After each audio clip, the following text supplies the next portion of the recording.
가을은 우리가 일반적으로 사색의 계절이랍니다. 사색, 생각하는 계절이다. 뭐 가을만 생각하는 것은 아닌데 유독 가을 되면 사람들은 사색의 계절이라고 말을 합니다. 그래, 인간은 생각하는 존재지요. 그래서 그 생각을 말로, 언어로, 또는 이렇게 음악으로, 또는 시로, 수필로, 소설로, 연극으로, 영화로 다양하게 그 생각을 드러내며 살아가는 존재잖아요. 무용도 있네요. 인간은 정말 신비로운 존재예요. 정말 신비로운 존재. 그래서 파스칼이 팡세에서 이렇게 표현했습니다. 인간은 생각하는 뭐라고요? 갈대다. 한번 그 원문을 한번 읽어볼까요? 시작.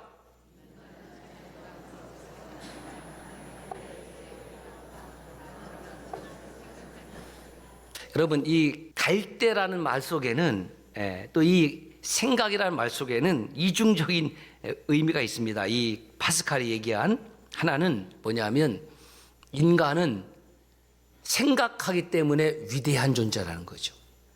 생각하기 때문에. 뭐 다른 동물도 생각이 없는 건 아니지만 앞서 말씀드렸듯이 사람만이 오직 그 생각을 다양한 방법으로 표출해낼 수 있다는 겁니다. 사람은 참 생각하는 존재이기 때문에 위대해요.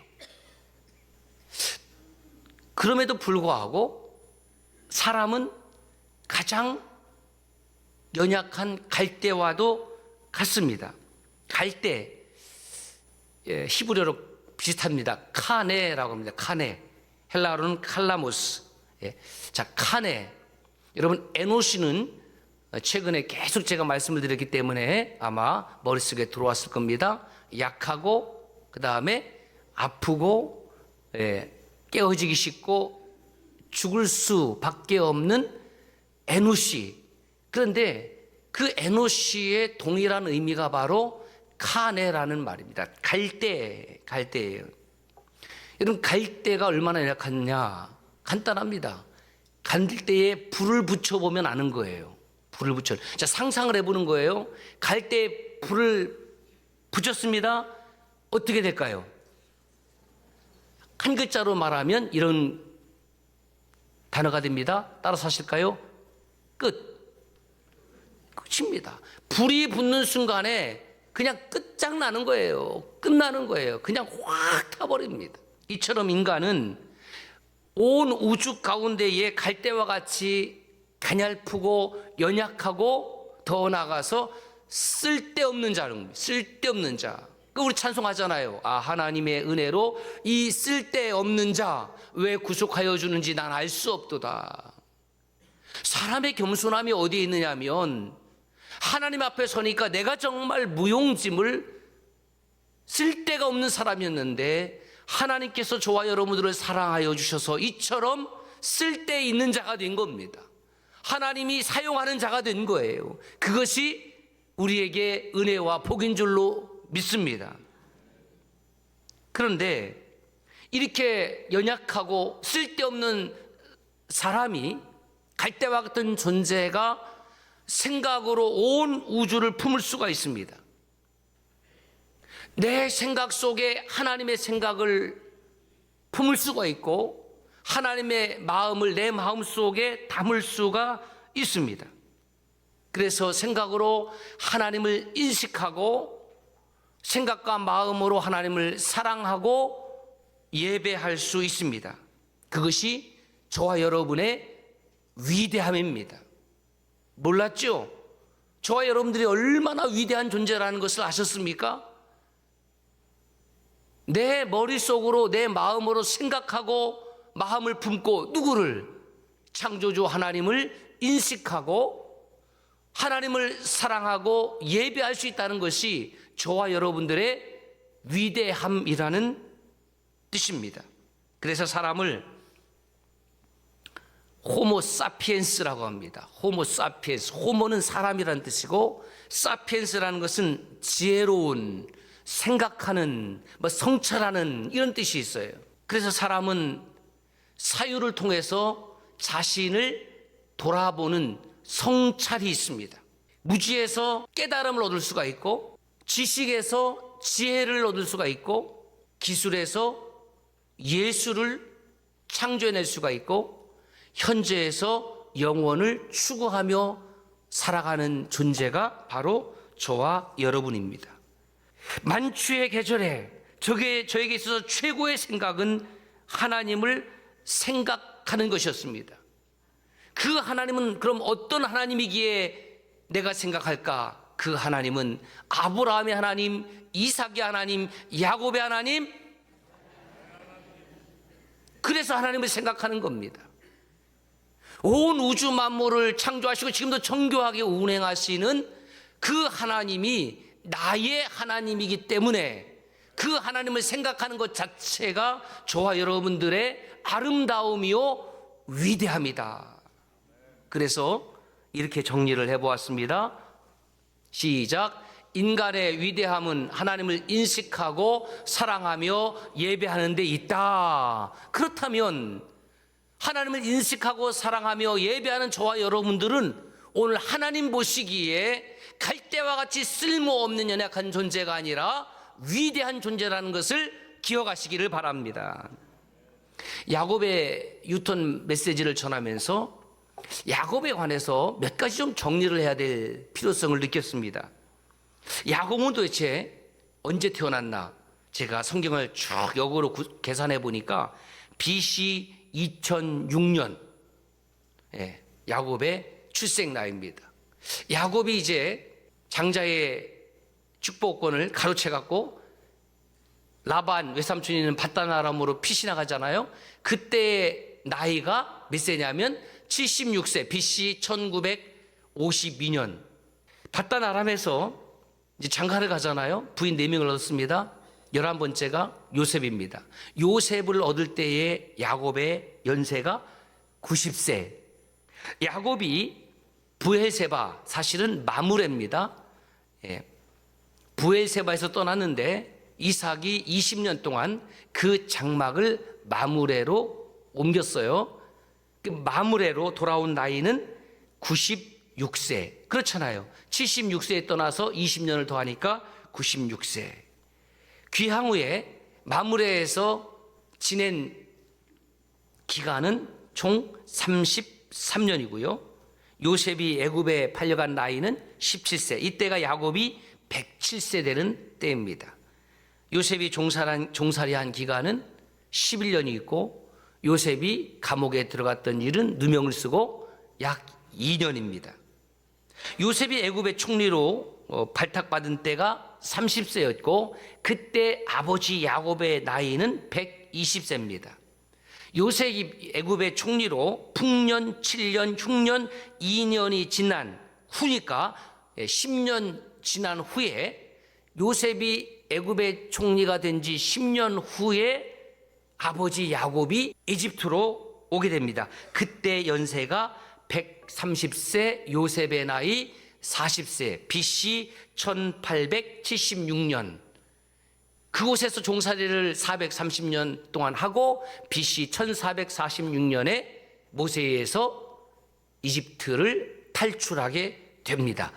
자, 1절 봅시다. 야곱이 길을 가는데 하나님의 사자들이 그를 만난지라. 하나님의 사자들이 야곱을 만났습니다. 고향 땅으로 아버지 이삭, 어머니 리브가가 있는 곳으로 지금 돌아옵니다. 외삼촌 라반의 집에서 정말 20년 동안 열심히 일을 했습니다. 11 아들과 외동딸 디나를 데리고 지금 옵니다. 그런데 그 길에서 또 하나님의 사자들이 야곱을 만나 주셨습니다. 야곱은 하나님의 사자들과 어디서 처음 만났다고요? 루스, 베델에서 처음 하나님을 만났습니다. 그래서 창세기 28장 16절에 보면 여호와께서 과연 여기 계시거늘 내가 알지 못했다. 하나님께서 이곳에 계심을 내가 알지 못했다. 하나님께서 나와 함께 하심을 알지 못했고, 하나님께서 내 가정에 함께 하심을 알지 못했고, 하나님께서 우리 교회에 함께 하셨음을 알지 못했다고 하면, 이제는 하나님이 나와 함께 하시는 것을 루스에서, 베델에서 야곱은 깨달았습니다. 그 베델에서 하나님은 야곱에게 세 가지의 베델 언약을 주셨습니다. 첫째는 나는 너와 하나님이다. 두 번째는 너의 모든 족속이 너와 내 자손으로 말미암아 복을 받을 것이다. 세 번째로는 임마누엘, 네가 어디로 가든지 너와 함께 하겠다. 이 세 가지의 언약을 주셨습니다. 그래서 야곱도 하나님을 만난 것을 감사해서 자기가 베고 자던 그 돌을 취해서 기둥을 삼고 그곳에 기름을 붓고 이 돌이 하나님의 집이 될 것이고 하나님께 10분째 일을 드릴 것을 본인도 약속했습니다. 야곱이 외삼촌 라반의 집에서 떠날 때에도 하나님의 사자들이 야곱을 만나 주셨습니다. 31장 13절 보면 나는 베델의 하나님이다. 야곱아, 20년의 세월이 지났지만 여전히 나는 내 하나님이다, 이런 뜻입니다.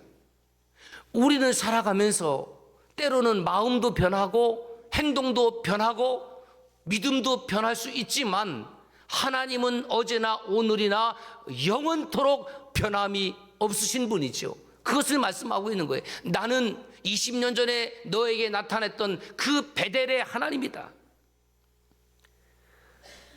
하나님은 야곱뿐만 아니라 그 외삼촌 라반에게 나타나서 지금 야곱이 고향 땅으로 가고 있는데 네가 쫓아가서 그를 위하지 말라고 경고도 하셨습니다.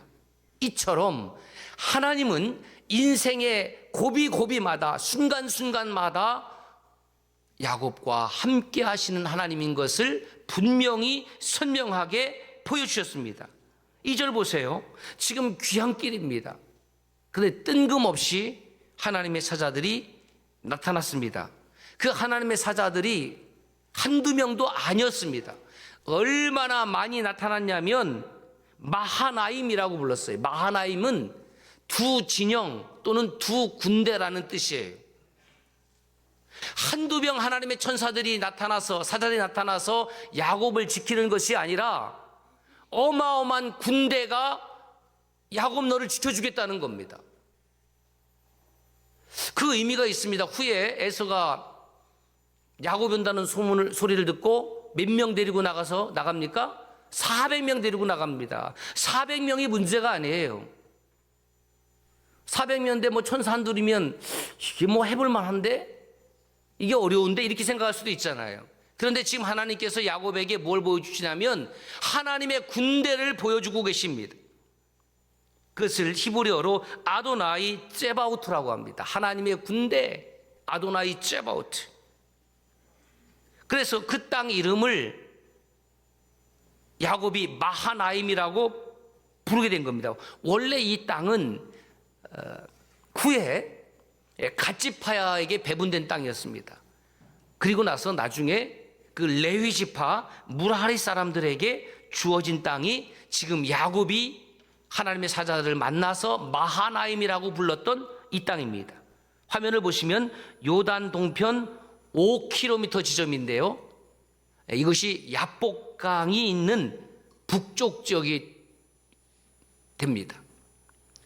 다음에 저는 위에서 이렇게 본 거고요. 마하나임 있죠? 그 다음에 이제 오늘날 세 번째 사진 보면은 마하나임. 그 밑에 계곡 같은 것이 부르는 요게 이제 야복강인데 여러분 성지순례를 여러분 가시면 무심천보다도 강이 작아요. 자, 그런데 보세요. 하나님의 사자 마하나임이 야곱에게 나타났습니다. 그런데 그 야곱을 향해서 그 하나님의 사자들은 한마디도 하지 않습니다. 뭘로 나타났지? 나타났잖아요. 그리고 한마디도 하지 않습니다.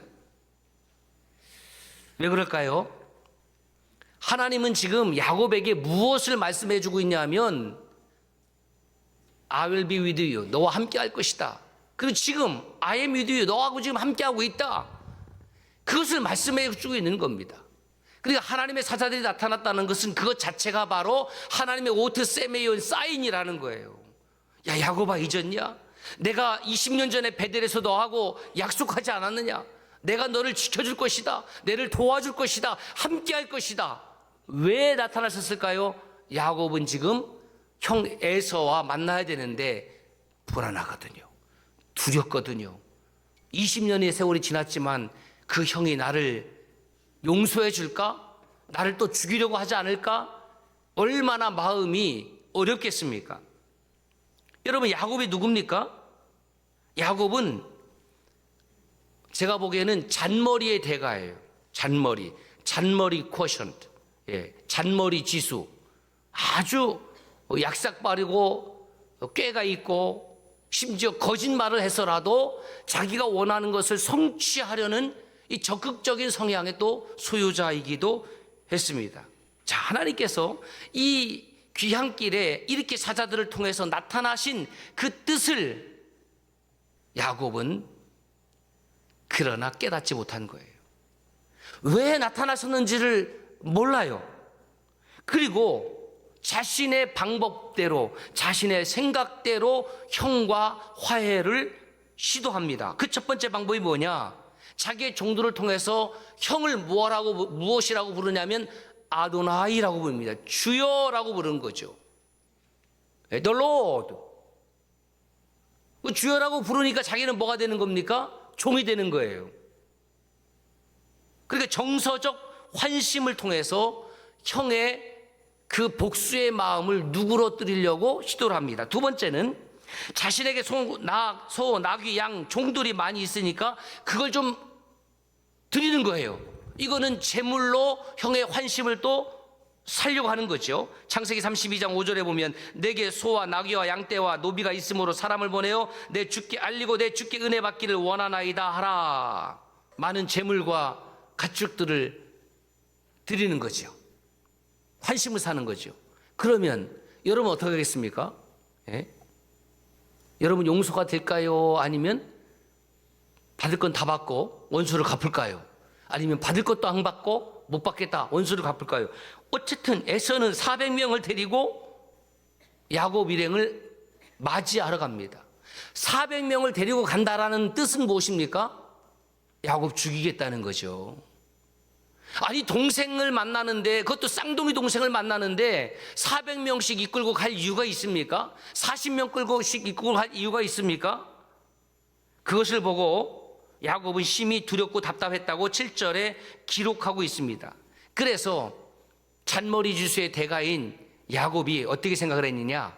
만일의 위급 상황을 대비해서 가족들과 가축대를 둘로 나눈 겁니다. 창세기 32장 8절 말씀 이렇게 되어 있습니다. 에서가 와 산떼를 치면 남은 한 떼는 피하리라. 한 떼를 공격할 때에 남은 한 떼는 어떻게 해요? 피하는 거죠. 그러면 야곱은 그 먼저 한 떼에 속하겠어요? 뒤에 속하겠어요? 그게 다 여러분들이 야곱이니까. 야곱이 그렇게 잔머리를 씁니다. 그런데 9절과 12절 보면은 참 희한하게 야곱은 또 하나님께 기도도 합니다. 기도도 해요. 기도의 내용은 형 에서의 손에서 자신을 구원해 달라는 것과 하나님의 말씀과 언약을 인용해요. 그러니까 이 잔머리가 발달한 야곱은 하여튼 할 것은 다 하는 거예요. 자기의 머리도 써보고 그 다음에 하나님께 기도도 해보고 형 에서를 위한 예물로 얼마의 가축을 준비했냐면 여러분 한번 암산해 보세요. 암염소 200, 순염소 20, 암양 200, 순양 20, 낙타 30, 그 다음에 암소 40, 황소 10, 암나무 20, 암소? 암나무가 암소 20. 암나무가 아니고, 새끼나기 10. 암산이 안 돼서 제가 전자계산기로 두드려 봤더니 550마리. 야, 웬만하면 나는 그냥 승질나도 그냥 550마리 그냥 받고 좀 어차피 지난 일인데 용서해 줄 수 있을 것 같잖아요. 창세기 32장 20절 보세요.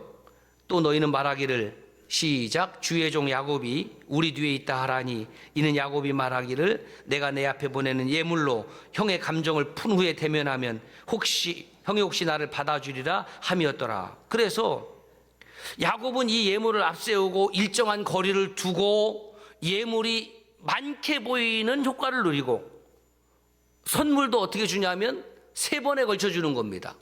이게 이제 아주 잔머리 진짜 대가죠. 예? 여러분 누가 나한테 선물을 주는데 5만 원짜리를 이제 2개면 얼마죠? 4개면 10개면 5만 원짜리 20개면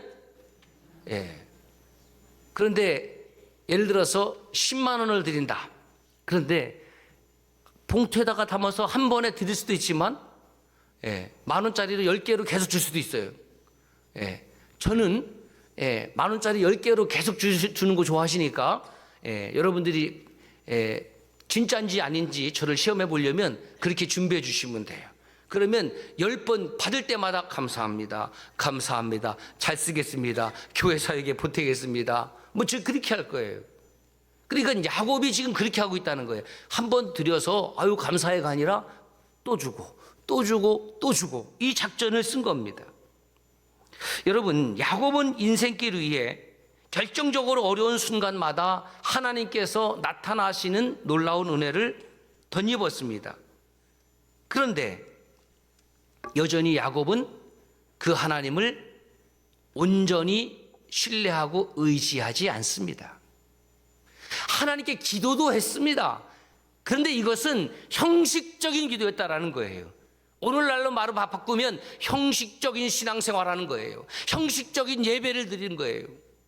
하나님을 온전히 신뢰한 것이 아니라 내 방법도 다 사용해보고 뭐 하나님께 기도도 한번 해보고 뭐 하나님 들어주시면 좋고 아니면 말고 이것을 뭐라고 그러냐면 따라서 하실까요? 양다리 신앙. 양다리 신앙. 양다리 믿음이에요. 여러분 야곱의 모습이 누구의 모습이라고요? 나의 모습이라고요. 하나님을 만났습니다. 은혜를 체험했습니다. 그러나 아직은 감으로 말하면 홍시가 아니라 땡감. 덜 익은 야곱의 모습을 통해서 저와 여러분의 모습을 발견하게 되는 겁니다.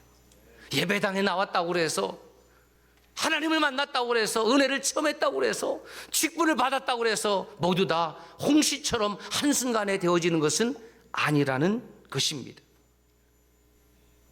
기도를 통해서 온전히 하나님을 의지하겠다고 하나님만 사랑하겠다고 주님 뜻대로 살겠다고 고백해놓고 뒤돌아서서 딴소리합니다.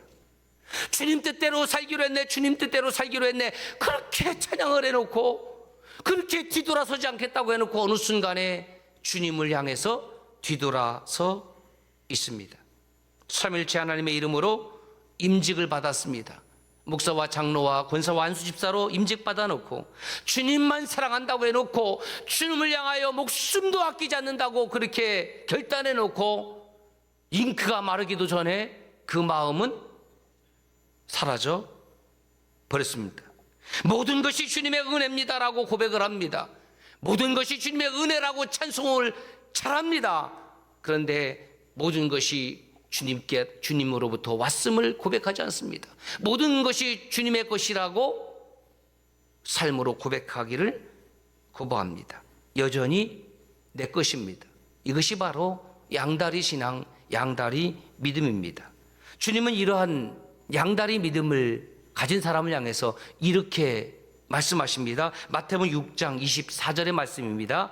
시작. 한 사람이 두 주인을 섬기지 못할 것이니 혹 이를 미워하고 저를 사랑하거나 혹 이를 중히 여기고 저를 경히 여김이라. 너희가 하나님과 재물을 겸하여 섬기지 못하느니라. 야고보 사도를 통해서 이렇게 말씀하십니다. 두 마음을 품은 자들아 마음을 성결하게 하라. 하나님과 이 세상, 하나님과 재물을 겸하여 끝까지 섬기려고 하는 야곱 같은 모습이 바로 오늘 저의 모습입니다. 하나님과 세상을 겸하여 사랑하려고 하는 양다리 신앙의 모습이 제 안에 있음을 고백하지 않을 수가 없습니다. 덜 익은 야곱, 덜 익은 나, 오늘 다시 야훼 하나님께로 유턴합니다.